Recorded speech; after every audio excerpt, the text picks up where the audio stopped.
মাছ চাষী ভাই ও বন্ধুগণ, আসসালামু আলাইকুম। আশা করি আপনারা সকলে ভালো আছেন। এমডি রনি মৎস্য হ্যাচারি অ্যান্ড নার্সারির পক্ষ থেকে মাছ চাষী ভাই ও বন্ধুদের জানাই আন্তরিক শুভেচ্ছা ও অভিনন্দন।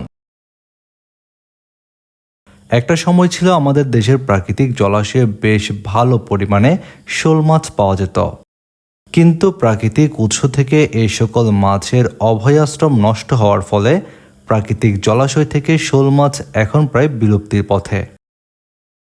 আমাদের বাংলাদেশে বর্তমান সময়ে প্রাকৃতিকভাবে শোল মাছ পাওয়া না গেলেও বাণিজ্যিকভাবে পুকুরে শোল মাছের চাষ করা হচ্ছে।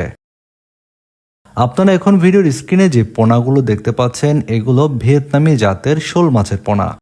আপনারা জানেন ভিয়েতনামি জাতের শোল মাছ দেখতে দেশি শোল মাছের মতোই। এই মাছ চাষে রয়েছে বিশেষ সুবিধা। আমরা জানি শোল মাছ রাক্ষসে স্বভাবের মাছ, তবে এই ভিয়েতনামি জাতের শোল মাছ রাক্ষসে স্বভাবের নয়। এই ভিয়েতনামি শোল মাছ চাষ করার ক্ষেত্রে আপনারা ফিড খাইয়ে এই মাছের চাষ করতে পারবেন।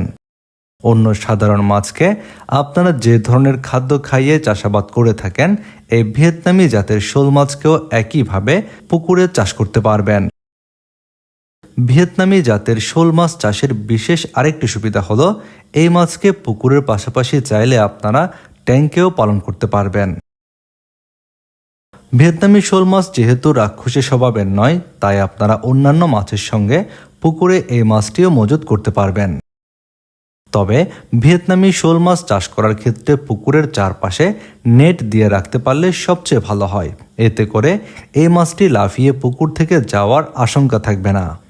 বর্তমান সময়ে আপনারা যে সকল মৎস্য উদ্যোক্তা ভাইরাই ভিয়েতনামি জাতের শোল মাছ চাষ করার জন্য বা ফিড খাওয়া শোল মাছ চাষ করার জন্য এই মাছের পোনাগুলো খুঁজছেন, আমাদের ভিডিওর স্ক্রিনে দেওয়া নাম্বারে যোগাযোগ করুন। আমাদের হ্যাচারি থেকে বাংলাদেশের যে কোনো প্রান্তে আমরা অক্সিজেন দিয়ে পোনাগুলো হোম ডেলিভারি দিচ্ছি।